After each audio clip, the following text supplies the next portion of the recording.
नमस्कार दोस्तों, मैं धीरज कुमार निर्भय दिल्ली विश्वविद्यालय से। मैं अभी जो हूँ अरुणाचल एक्सप्रेस से नई दिल्ली से रंगिया की ओर जा रहा हूँ, असम की ओर। और यह ट्रेन जो है नई दिल्ली से चलकर जो है नई दिल्ली के आनंद विहार स्टेशन से चलकर नाहरलागुन जो अरुणाचल प्रदेश में है वहाँ तक यह ट्रेन जाती है। और यह super fast AC super fast है और फुल्ली एसी ट्रेन है और ये बहुत ही अच्छी ट्रेन है। लेकिन आज की कुछ जो घटनाएं हैं उसके बारे में आपसे थोड़ी सी चर्चा करूंगा।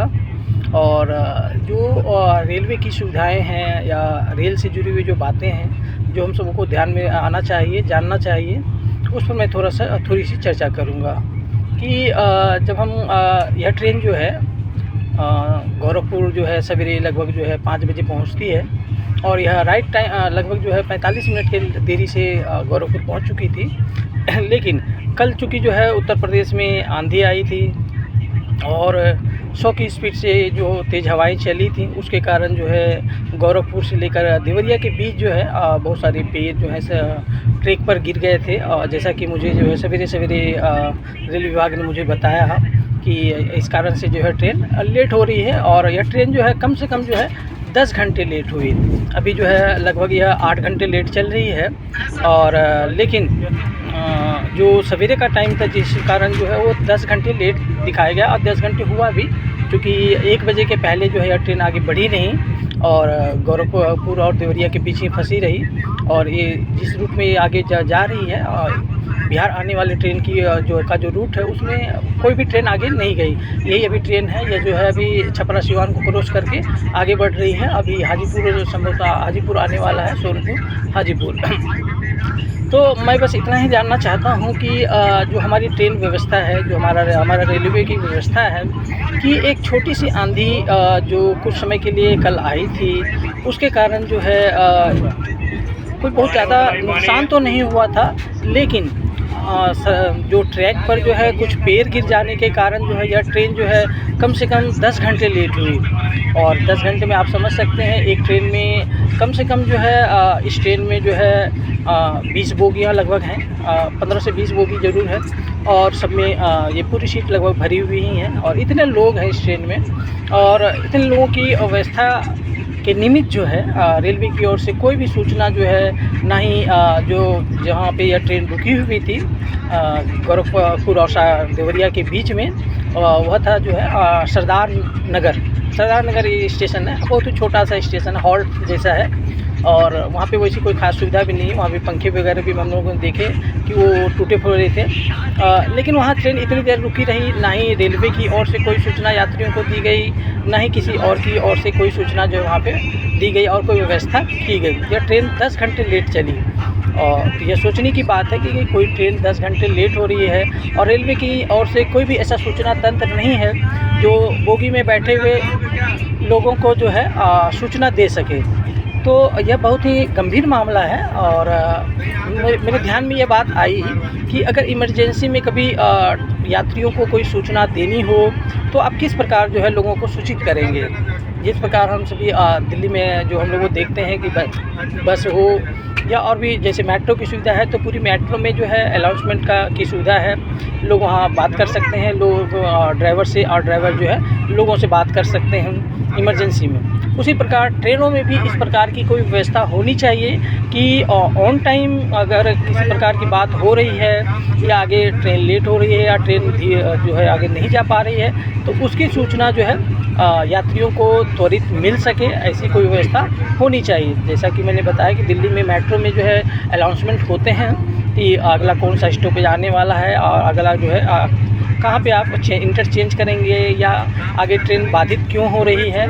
तो उस तरह की सूचनाएं जो है हम रेलवे में भी ऐसी व्यवस्था हो, रेलवे के डब्बों में ऐसी व्यवस्था हो कि लोग जो हैं अगर कोई ट्रेन लेट हो रही है या किसी प्रकार की दिक्कत हो रही है, कोई परेशानी हो रही है, तो वो ऑन टाइम जो है किसी से बात कर सकें जो रेलवे से जुड़े हों या रेल के जो लोग हैं, रेलवे के लोग हैं, वो जो है उनको सूचना दे सकें। ताकि जो इतने देर लोग परेशान हुए, कम से कम 10 घंटे लोग जो है उस स्टेशन पर रहे। यह था कि दिन जो है ठंडा ही था, क्योंकि बारिश हुई थी कल, तो इस कारण से मौसम ठंडा था। और लेकिन बहुत सारी चीज़ों की व्यवस्था वहाँ पर नहीं थी, और सिर्फ जो है थोड़ी बहुत व्यवस्था नदारत थी, क्योंकि छोटा सा स्टॉपेज, हॉल्ट जैसा स्टॉपेज था वो, और कोई ऐसी सुविधाएं नहीं थी। तो बस यही चीज़ें जो हैं रेलवे के ध्यान में आना चाहिए। रेलवे को यह ध्यान देना चाहिए कि अगर ऑन टाइम किसी प्रकार की सूचना अपने यात्रियों को देना हो तो उसको आप कैसे देंगे, क्योंकि सबको एक साथ ही प्राप्त हो। जैसे कि हम स्क्रीन लगा सकते हैं रेलवे के डिब्बों में, जो पूरी ट्रेन को एक साथ ही सूचना जिसमें दिखाई जा सके, भेज सके। जैसे कि पहले कुछ ट्रेनें, जैसा कि मैंने, हमारे यहाँ से एक ट्रेन चलती थी कटिहार से दिल्ली की ओर, जो है हमसफ़र एक्सप्रेस, अभी भी चलती है, पहले भी चलती थी। तो उस समय जब शुरू में वो शुरू हुई थी तो वो फुली एसी ट्रेन थी, जिस प्रकार की जो अरुणाचल एक्सप्रेस है, तो उसमें वो चीज़ें थी, उसमें सुविधाएं भी थी और कैमरे भी लगे हुए थे। ऑन टाइम हर चीज़ की जो है बातचीत हो सकती थी, और उसमें जो है सूचनाएं आती रहती थी, स्क्रीन पर दिखाई भी जाती थी कि ट्रेन जो है कहाँ चल रही है, कितनी लेट है, क्या व्यवस्था है और क्यों लेट है, तो ये चीज़ें उसमें दिखती थी। तो उस तरह की सुविधाएं हैं जो इस ट्रेन में भी होनी चाहिए, क्योंकि यह एक बहुत ही महत्वपूर्ण ट्रेन है जो कि दिल्ली से चलकर जो है अरुणाचल प्रदेश को जाती है। आप समझ सकते हैं कि एक जो है देश की राजधानी को, पूर्वोत्तर के सबसे जो है पूर्वी हिस्से को के राज्य को जो है भारत के साथ, हम लोगों के साथ जोड़ती है, और पूरे भारत के लोग जो है यात्रा उसमें करते हैं। और जिसको भी अरुणाचल प्रदेश घूमने की इच्छा होगी, जो है देखना चाहेंगे अपने इस राज्य को, खूबसूरत राज्य को, तो वो इसी ट्रेन, जो यही एक महत्वपूर्ण ट्रेन है जो दिल्ली से चलती है, इससे होकर वो जाते हैं, आते हैं। तो इस तरह की व्यवस्था जो है अगर हमारी रेलवे जो है इसमें करे तो बहुत ही जो है सुविधा हो लोगों को। और हम जो एक प्रकार से विश्वव्यापी व्यवस्था देखना चाहते हैं, देना चाहते हैं, वह उसकी झलक जो है इसमें देखने को मिलेगी।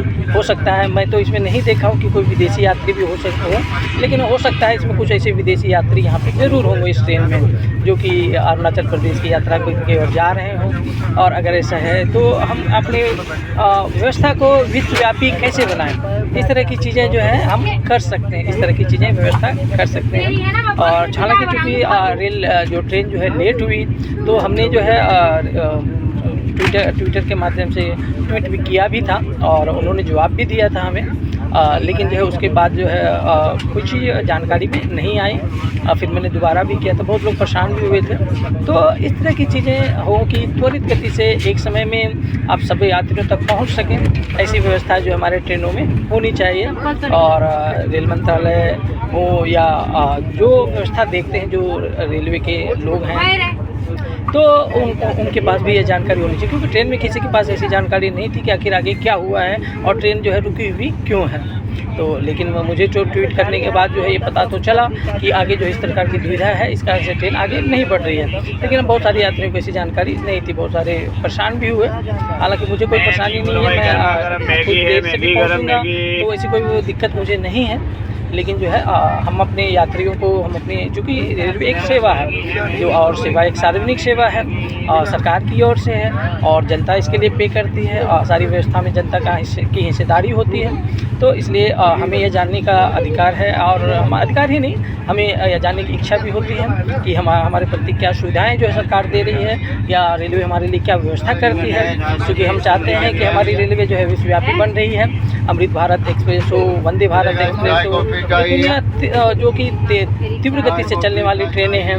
तो अगर हम अपनी ट्रेन को जो है आगे देखना चाहते हैं, विश्वव्यापी बनाना चाहते हैं, विश्व स्तर का बनाना चाहते हैं, तो उस क्षेत्र में हम आगे बढ़ें, उस क्षेत्र में हम काम करें।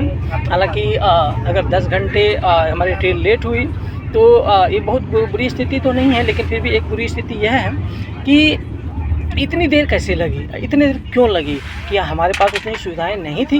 गोरखपुर जो है एक महत्वपूर्ण जंक्शन है, और उसके बगल में ही ये उसके बगल में ही जो है ये घटना हुई, पैर गिरने की, रेलवे ट्रैक पर पैर गिरे। लेकिन ट्रेन को चलने में 10 घंटे का समय लगा, लेट हुई ट्रेन इतनी तो यह मेरे मन में एक शंका पैदा करी। यह शंका इसलिए क्योंकि हमारी सुविधा, हमारे पास इतनी सुविधा नहीं है कि हम जो इस तरह की घटनाओं को जो है 1 घंटे में सुलझा सकें या 2 घंटे में सुलझा सकें। उसके लिए हमें 10 घंटा देना पड़ा। हम सभी जो इतने यात्री इस ट्रेन में हैं, तो उन सब का भी 10 घंटा गया, क्योंकि देश, सारे जनता देश के ही लोग हैं। तो अगर हर एक व्यक्ति का 10-10 घंटा गया, तो इस ट्रेन में जितने भी लोग हैं, कम से कम 1500 से 2000 लोग होंगे ज़रूर ही। तो इतने लोगों का 10-10 घंटा चला गया। तो यह चीज़ें जो है, अगर यह समय जो है किसी और काम में जाता तो उसका कुछ फ़ायदा देश को भी होता, और लेकिन ट्रेन के इस तरह के कारण हुआ, तो यह थोड़ी सी मुझे जो है दुख देने वाली बात हुई। और इस कारण से मैंने जो है यह वीडियो कह रहा हूँ। और रेल मंत्रालय तक अगर यह बात जाएगी तो संभवतः वो विचार करें, और किसी प्रकार के आपात स्थिति में किस प्रकार आप सभी ट्रेन यात्रियों तक पहुँच सके, या जो इस प्रकार की जो आंधी तूफान की घटनाएं होती हैं उसमें त्वरित गति से किस प्रकार हम कार्य कर सकते हैं, उस चीज़ में जो है हम जो हमारे राष्ट्रीय आपदा प्रबंधक जो समिति है या जो करते हैं अब सरकार की ओर से, तो वो लोग भी, और रेलवे का तो अपनी व्यवस्था अलग ही है। तो इतने जो हमारा का जो इस प्रकार की बाधाओं के लिए त्वरित रूप से हमसे जो है उपाय कर सकें, काम कर सकें, तो यह बहुत ही महत्वपूर्ण है। और मैं बस इन्हीं कारणों के कारण यह चीज़ कह रहा हूँ, आप लोगों से यह बात साझा कर रहा हूँ। धन्यवाद। धीरज कुमार निर्भय, दिल्ली विश्वविद्यालय से। धन्यवाद।